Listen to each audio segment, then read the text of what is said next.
इस भागवत में 12 स्कंद हैं जो कि भक्ति प्रधान अंग हैं। इस महान ग्रंथ में 335 अध्याय हैं जो इसकी शाखाएं हैं और 18,000 श्लोक जो हैं वो इस कल्प वृक्ष के पत्ते हैं। तो भवसागर को पार करने के लिए श्रीमद् भागवत महापुराण इस कलयुग में नौका का कार्य करती है और ये भगवान का शरीर भी है। तो आइए सबसे पहले 12 स्कंधों में परमात्मा का दर्शन करते हैं। तो प्रथम और द्वितीय स्कंद भगवान के श्री चरण हैं, तीसरा और चौथा स्कंद भगवान की जंघा है, पांचवा और छठा स्कंद नाभि और हृदय है, सातवां और आठवां स्कंद भगवान की भुजाएं हैं, नौवां स्कंद कंठ है, 10वां भगवान का मुख है, 11वां स्कंद ललाट है और 12वां स्कंद मस्तक है, जिसे हम ब्रह्मांड भी कहते हैं, जहां से सबके प्राण निकलते हैं।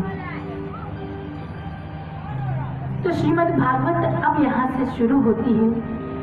श्रीमद् भागवत की कथा निराकार से प्रारंभ होती है। निराकार का अर्थ ये है कि जो शब्द आप सभी सुन रहे हैं उनका आप पता नहीं लगा सकते कि आखिर वह कितना बड़ा है, इतना बड़ा है या इतना बड़ा है। यानी हम शब्द सुन रहे हैं लेकिन उसका अनुभव नहीं कि आखिर क्या शब्द सुने जा रहे हैं। और वही निराकार शब्द जब हमारे कानों के अंदर हृदय में प्रवेश कर जाता है तो हृदय में जो परब्रह्म परमात्मा निवास कर रहे हैं तो वही निराकार शब्द हमारे हृदय में प्रवेश करके उस परब्रह्म परमात्मा को साकार कर देता है। तो आए पहली भक्ति के द्वारा उस साकार ब्रह्म की उपासना करते हैं। गोस्वामी तुलसीदास जी महाराज लिखते हैं, प्रथम भगति संतन कर संगा, प्रथम भगति संतन कर संगा,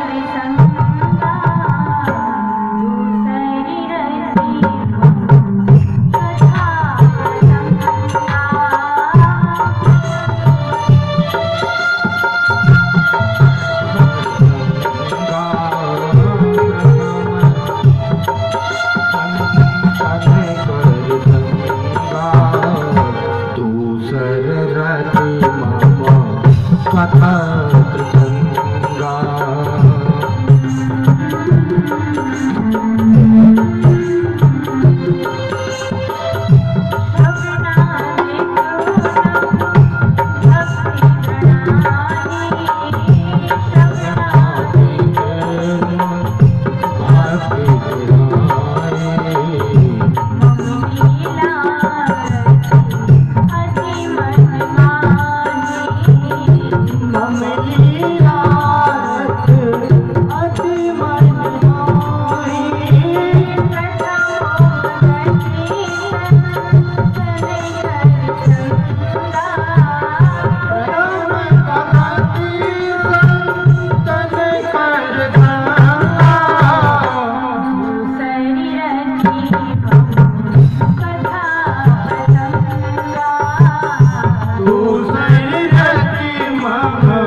दूसरी रतिमा कथा प्रसंगा। पहली भक्ति भी क्या बताई है कि पहली भक्ति है सज्जनों का संग करो, साधु संतों का संग करो, सत्संग करो, ये पहली भक्ति है। और दूसरी भक्ति क्या है? दूसरी रतिमा कथा प्रसंगा।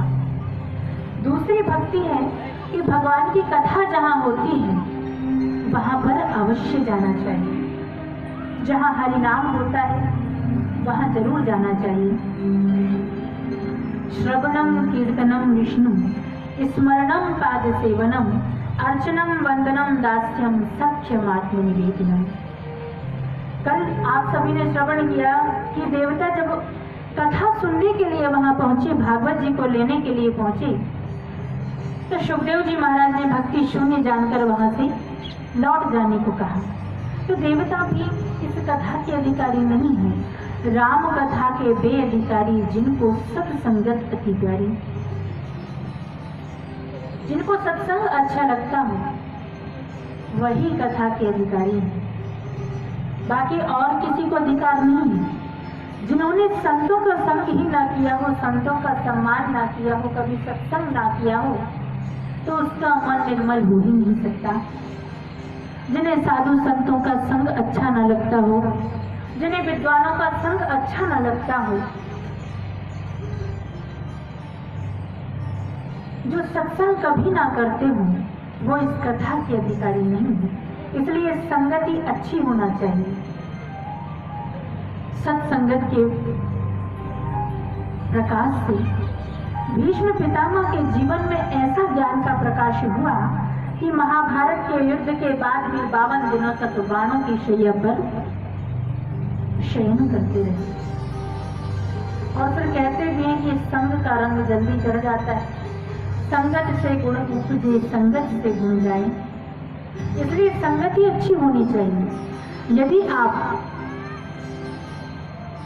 दुष्टों का संग करेंगे, जिनका स्वभाव अच्छा नहीं है, जिनके आचरण अच्छे नहीं हैं, यदि आप उनके संगति में रहेंगे तो आपके ऊपर भी वही असर होगा। जैसा वो करेंगे वही आप भी करने लगेंगे और ज्यादा देर नहीं लगेगी। जैसा संग आप करोगे वैसा रंग जल्दी से जल्दी चढ़ जाता है। यदि आप दुष्ट के साथ में रहेंगे और यदि वो कुछ गलत कार्य कर रहा है, तो ये मान के चलिए कि ज्यादा दिन नहीं लगेगा और आप भी वही काम करने लग जाएंगे। और यदि सज्जनों का संग आप करेंगे, साधु संतों का संग करेंगे, तो जैसा जैसा साधु संत करेंगे वैसा वैसा आपके जीवन में ज्ञान का प्रकाश भी आएगा।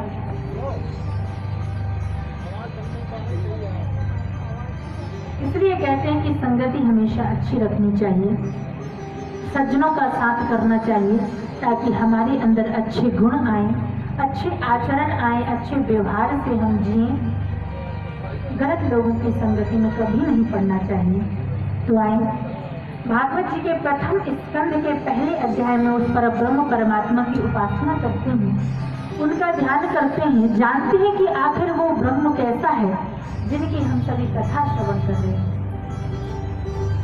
तो कहा है कि वो ब्रह्म कैसा है। जन्मादश्य यदोन्वयादित्रश चार्थेन वो विद्य सराश तेने ब्रह्म हृदय आदि कभी मुह्यन्ति यत् सूर्या तेजो वारी मृदाम यथा विनिमयो यत्र त्रिसर्गो मृषा घामना स्वेन सदा निरस्त कुहकम सत्यम परम धीमहि। जन्मादश्य यानी जिनके द्वारा हम जी रहे हैं, जिनके द्वारा संसार का जन्म हुआ है, या फिर जिनके पास अंत में हमको चले जाना है,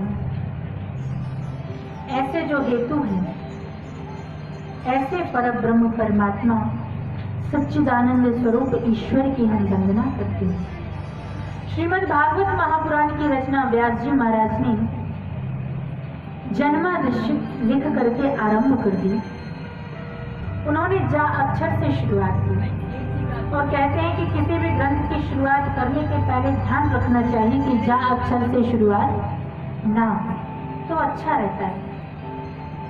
पर व्यास जी महाराज ने जा अक्षर से ही शुरुआत की, उन्होंने पहले ही लिख दिया जन्मादश्य। तो व्यास जी महाराज ने जा अक्षर से ही शुरुआत क्यों की? कहते हैं कि जिसके हृदय में जो होता है वह तो निकल ही आता है। व्यास जी महाराज का हृदय जल रहा था। व्यास जी का हृदय जला तो उन्होंने जैसे ही लिखा जन्मादश्य यदोन्वयादित्रश, तो व्यास जी को बड़ी शांति मिली। जिस समय गोपियों का हृदय जला तो गोपियां भी कहती हैं जयति ते धिकम जन्म ना बेजा। ऋषियों का हृदय जला तो ऋषियों ने भी कहा जितम जितम ते जिति यज्ञ भावन, यानी जिसके हृदय में जो होता है वह निकल ही आता है। व्यास जी महाराज ने लिखा जन्मादश्योन विरद्रष्टार्थीन बुद्धि सराट। तो व्यास जी महाराज को बड़ी शांति की अनुभूति हुई और आगे लिख दिया तेजो वारी मृदाम यथा विनिमयो यत्र त्रिसर्गो मृषा धामना स्वेन सदा निरस्त कुमुकम सत्यम परम धीमहि। पहले ही इस श्लोक में सत्य का निरूपण कर दिया। शुरुआत में उन्होंने लिख दिया कि जिनके पास हमें जाना है, जिनके द्वारा जी रहे हैं, जिनके द्वारा संसार का जन्म हुआ, ऐसे परब्रह्म परमात्मा को हम प्रणाम करते हैं। दूसरी लाइन में लिख दिया तेने ब्रह्म हृदय आदि कवि मुहियंती यत सूर्या। ऐसा वो विराट पुरुष जिसको देखकर बड़े बड़े लोग मोहित हो गए, ब्रह्मा जी तक मोहित हो गए। तो यदि हम और आप मोहित हो जाएं तो इसमें कौन सी बड़ी बात है। परमात्मा का स्वरूप है ही इतना सुंदर। तेने ब्रह्म हृदय आदि कवि, जो भी देखता बस देखता ही रह जाता है। वास्तव में सत्य है कि भगवान कृष्ण का स्वरूप ऐसा है कि उनको देखकर ऐसा लगता है कि बस उन्हें देखते ही रहो, उनके सामने से अपनी आंखों को बिल्कुल भी ना हटाओ। ऐसा स्वरूप परब्रह्म परमात्मा का है। तो सब देख करके, कृष्ण को देख करके सब मोहित हो जाते हैं। जिस समय विदेहराज जनक उन्होंने स्वयंवर जब रखा, श्री रामचंद्र जी महाराज जब उस धनुष यज्ञ को देखने के लिए आए, राम और लक्ष्मण विश्वामित्र जी के साथ में, तो विदेहराज जनक श्री राम जी को देख करके मोहित हो गए। बस टकटकी लगा करके देखते ही रह गए और बार बार विचार कर रहे हैं कि मुझे लगता है यही परब्रह्म परमात्मा है, क्योंकि मुझे मालूम है इस दुनिया में ऐसी कोई भी वस्तु नहीं है जो मुझे मोहित कर सके। क्योंकि उनका नाम विदेहराज था। जनक तो नाम था लेकिन विदेह भी कहा जाता था, क्योंकि देह में होते हुए भी वह देह के नहीं थे, इसलिए विदेह कहा जाता था। जनक जी को विश्वास हो गया कि यही परब्रह्म परमात्मा है। तो जैसे ही उन्होंने भगवान श्री रामचंद्र जी को देखा तो बस हाथ जोड़ करके देखते ही रह गए। बाबा तुलसीदास जी लिखते हैं कि जनक जी के मन में एक अजीब सी अनुभूति हुई। उन्हें ऐसा लगा कि साक्षात परब्रह्म परमात्मा मेरे सामने खड़ा है और मैं उसे आपलक निहारता ही जा रहा हूँ। भगवान श्री राम के मुख से जनक जी ने अपनी आंखें हटाई ही नहीं। बाबा तुलसीदास लिखते हैं मूर्ति मधुर मनोहर देखी भयहु विदेह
मेरा मन बैरागी की ओर लग गया। यही परब्रह्म परमात्मा है। और वहीं पर जब श्री रामचंद्र जी को मिथिला की नारियों ने देखा तो वो भी कहती हैं, कहाँ उन सबकी असकोत अनुधारी जो न मोह रूप निहारी। ऐसा कौन होगा इस दुनिया में जो इस स्वरूप को देख करके मोहित ना हो जाए। परमात्मा का स्वरूप ही इतना अद्भुत है।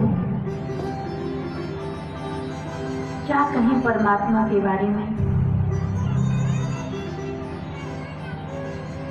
भगवान की छवि ही इतनी मधुर है, इतनी मनोहर है कि ऐसा लगता है कि बस देखते ही जाओ। लेकिन हम क्या करते हैं, हम जब मंदिर जाते हैं तो मंदिर जाते समय मंदिर के अंदर प्रवेश किए, सामने परमात्मा है और उनके सामने जाकर हाथ जोड़कर दोनों आंखों को बंद करके खड़े हो जाते हैं। यानी भगवान को देखना ही नहीं है। और देखने क्या गए हैं भाई, मंदिर में दर्शन करने ही जाते हैं ना, कि भगवान के दर्शन करने हमें जाना है। लेकिन सामने जाकर बांके बिहारी के सामने खड़े होकर के अपनी दोनों आंखों को जोर से बंद कर लेते हैं, कहीं खुल ना जाए। तो कहने का भाव यही है कि यदि आप मंदिर जाते हैं तो भगवान को आंख खोल करके देखो, आंख बंद करके कभी भगवान के दर्शन मत करो। सामने जब परमात्मा है तो सामने आंख खोलकर दर्शन करो ना। जी भर के परमात्मा को देखो कि आज उन्होंने कैसा श्रृंगार किया है, आज उन्होंने कैसे कपड़े पहने हुए हैं। भगवान की मनोहर छवि को निहारो, तभी तो आपका कल्याण होगा। लेकिन हम तो आंख बंद करके बैठ जाते हैं। और यदि देखने की जब बारी आती है तो संसार में जितनी भी बुराइयां हैं, जहाँ यदि लड़ाई झगड़ा हो रहा है, जहाँ गलत कार्य हो रहे हैं, तो वहाँ पर यदि हम कहीं अर्जेंट काम से भी जा रहे हैं फिर भी 5 मिनट खड़े होकर जरूर देखेंगे या फिर किस वजह से झगड़ा हो रहा है। सुनेंगे जरूर, भले ही उसमें हमारा कोई मैटर ना हो, लेकिन हम जाकर खड़े हो जाएंगे और सुनेंगे, पूछेंगे कि भाई हुआ क्या। भले मंदिर जाने में 5 मिनट देरी हो जाए, थोड़ा देर से चले जाएंगे, भगवान थोड़ी कहीं भाग रहे हैं। लेकिन झगड़ा सुनना जरूरी है। जहाँ बुराइयां हैं वहाँ पर आंख खोल के देखेंगे, और जहाँ भगवान को सामने देखना है, भगवान की छवि को निहारना है, तो वहाँ जाकर आंख को बंद कर लेंगे और हाथ जोड़कर 2 अगरबत्ती लगाएंगे और इतनी लंबी लिस्ट लेकर जाएंगे कि भगवान ये काम कर देना, इतना चढ़ाएंगे, ये काम कर देना, इतना चढ़ाएंगे। और वो भी फीस कब मिलेगी, जब काम हो जाएगा तब। पहले से नहीं देंगे, बाद में देंगे। और यदि मान लो आपका काम नहीं हो पाया, वैसे तो काम सबका परमात्मा सुनते हैं, सबकी बात सुनते हैं, लेकिन कहते हैं ना भगवान के घर देर है अंधेर नहीं। समय के पहले किसी को नहीं मिलता, जिसके भाग्य में जब लिखा होगा तभी मिलता है। अर्जी तो हम परमात्मा के सामने लगा देते हैं, लेकिन जब हम चाहते हैं कि हमें तुरंत मिले फल, लेकिन जब हमें फल नहीं मिलता तो बस उसी बात की ग्लानि भर जाती है मन में, गुस्सा आने लगता है भगवान के ऊपर कि भगवान ने मेरा ये काम नहीं किया। और जब यदि भगवान ने काम नहीं किया तो ये मान के चलो भगवान आप तो भूल ही जाओ कि आपको 2 अगरबत्ती भी मिलेंगी अब। और यदि आपने काम कर दिया होता तो 5 किलो मिठाई भी ऐसे ही दे देते। और यदि काम नहीं हुआ तो समझो 1 नारियल भी नहीं मिलने वाला, सूखा नारियल भी नहीं चढ़ाएंगे। तो होता है ऐसा। तो भाई मनुष्य इतना स्वार्थी है कि परमात्मा को अपने स्वार्थ के समय ही याद करता है। जब दुख आता है तो दौड़ करके भगवान के पास चला जाता है कि भगवान ऐसी ऐसी परेशानी है। और जब सुख परमात्मा दे देते हैं तो सुख में तो ये खुद को ही भगवान समझ बैठता है, सुख में भगवान को भूल जाता है। और जब दुख दे देते हैं भगवान तो सीधा फिर उसे कोई दिखाई नहीं देता, सीधा भगवान का मंदिर ही दिखता है कि अब तो एकमात्र सहारा वही है और कोई सहारा नहीं है। तो कहने का मतलब यही है कि सुख हो या दुख हो, दोनों में परमात्मा को याद करो, क्योंकि सुख और दुख हमारे जीवन की जो गाड़ी है इसके दो पहिए हैं। जब सुख आता है तो सुख के बाद में दुख भी आता है, और आज यदि हम दुखी हैं तो ये मान के चलिए आपके सुख के समय भी आने ही वाला है, सुख भी आपको मिलेगा। भगवान दुख भी देते हैं, सुख भी देते हैं, दोनों ही जरूरी है, तब तो आपको कुछ अनुभव होगा। यदि सुख ही सुख परमात्मा देते जाएंगे तो फिर आपको दुख का अनुभव कैसे होगा? दुख भी जरूरी है ना। सुख में तो आप भगवान को भूल ही जाते हैं, तो भगवान को भूलने की चीज नहीं है, भगवान अपने हृदय में बसाने की चीज है। भगवान को अपने हृदय में बसा करके रखो। ये परमात्मा आप सिर्फ मेरे ही हैं और मैं सिर्फ आपका हूं, बाकी इस दुनिया में कोई किसी का नहीं है। सारा संसार नाशवान है, कोई किसी का नहीं है। संसार में जब हम आए तो कुछ साथ में लेकर नहीं आए, और जब यहाँ से जाएंगे तो भी कुछ साथ में लेकर नहीं जाएंगे। साथ में क्या जाने वाला है? बताइए क्या जाने वाला है? सत्संग और भगवान का नाम। तो भगवान का नाम जब हमारे साथ में जाने वाला है तो हम क्यों यहाँ वहाँ अपने मन को लगाते हैं? यहाँ वहाँ मन भटकता रहता है, सोचते हैं कि मन यहाँ लगे वहाँ लगे। भगवान की कथा कीर्तन में मन लगता ही नहीं है, लेकिन मन को कहो कि भाई यहाँ वहाँ जाने की जरूरत नहीं है, तुझे तो यही लगना है। क्योंकि कहते हैं कि मन जाए तो जान दे धन कर रहा शरीर। मन का स्वभाव है, चंचल है मन, तो यहाँ वहाँ भटकता ही रहता है। लेकिन उस मन को कहो कि हे मन, तू यहाँ वहाँ ना भटक, केवल तू भगवान के श्री चरण में ही लग, तो तेरा कल्याण हो जाएगा। तो क्या कहते हैं? रे पापी मन कर ले भजन, हो जा मगन, बाद में प्यारे पछताएगा, पिंजरे से पंछी निकल जाएगा, पिंजरे से पंछी निकल जाएगा। ये पापी मन कर ले भजन, मौका मिला है तो कर ली जतन, बाद में प्राणी पछताएगा जब।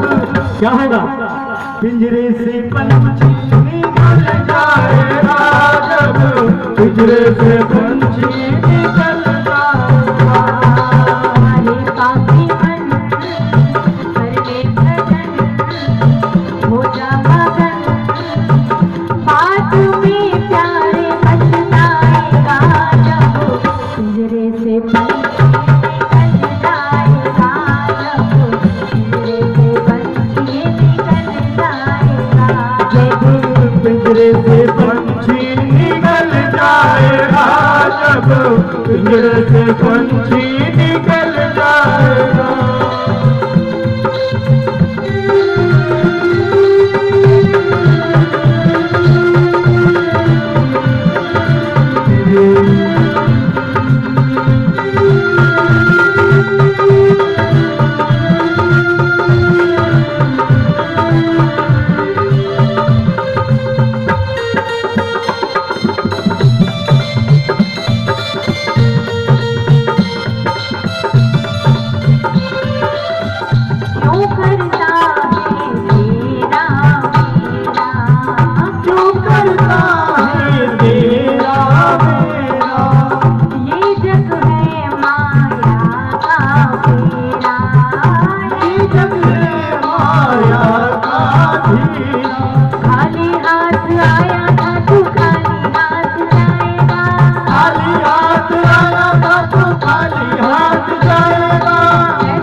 पिंजरे से पंछी निकल जाएगा।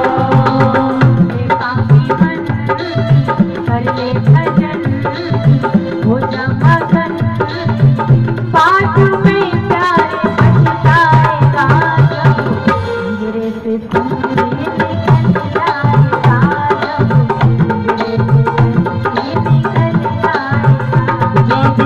पिंजरे से पंछी निकल जाएगा। जब पिंजरे से पंछी निकल जाएगा।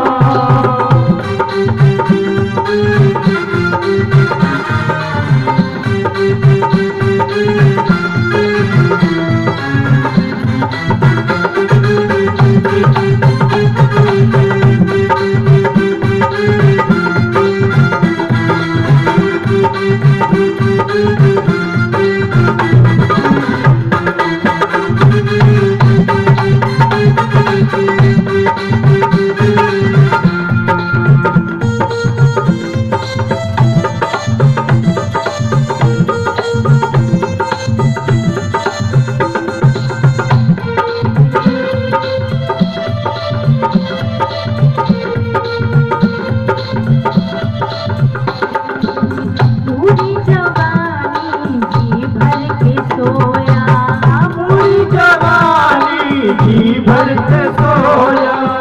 आया बुढ़ापा तो देख के रोया, आया बुढ़ापा तो देख के रोया। पूरी जवानी जी भर के सोया, पूरी जवानी जी भर के सोया। आया बुढ़ापा तो देख के रोया, आया बुढ़ापा तो देख के रोया। प्रभु की नजर से तू बच नहीं पाएगा, प्रभु की नजर से तू बच नहीं पाएगा। आएगा बुढ़ापा तो थर थर कांपेगा, आएगा बुढ़ापा तो थर थर कांपेगा। बाजू में प्यारे बच जाएगा जब पिंजरे से पंछी निकल जाएगा, पिंजरे से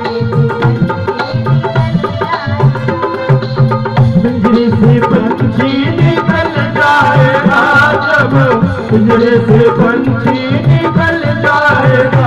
जब पिंजरे पापी मन कर ले भजन हो जा मगन, बाजू में प्यारे बच जाएगा जब पिंजरे से पंछी निकल जाएगा, जब पिंजरे से पंछी निकल जाएगा।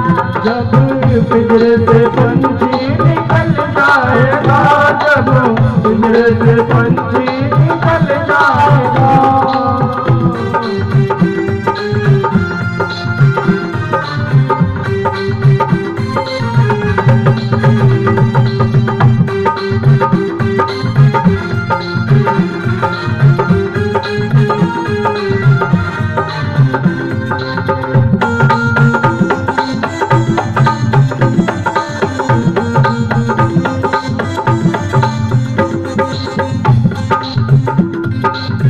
आया मनुष्य तन तो फिर क्यों रोया, आया मनुष्य तन तो फिर क्यों रोया। मोह माया के बंधन में खोया, माया की बंधन में खोया। आया मनुष्य तन तो फिर क्यों रोया, आया मनुष्य तन तो फिर क्यों रोया। मोह माया के बंधन में खोया, मोह माया के बंधन में खोया।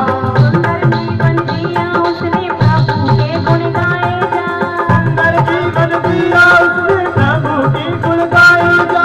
अपने हृदय में तू भक्ति को लगाए जा, अपने हृदय में तू भक्ति को लगाएगा। बाजू में प्यारे बच जाएगा जब पिंजरे से पंछी निकल जाएगा,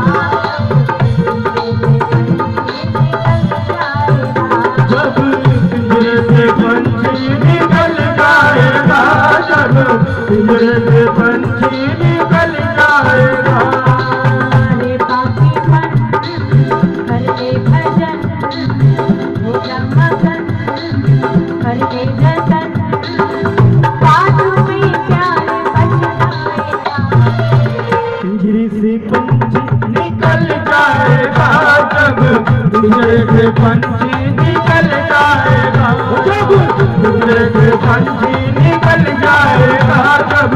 पिंजरे से पंछी निकल जाएगा जब, पिंजरे से पंछी निकल जाएगा जब, पिंजरे से पंछी निकल जाएगा, पिंजरे से पंछी निकल जाएगा जब, पिंजरे से पंछी निकल जाएगा। कहने का भाव यही है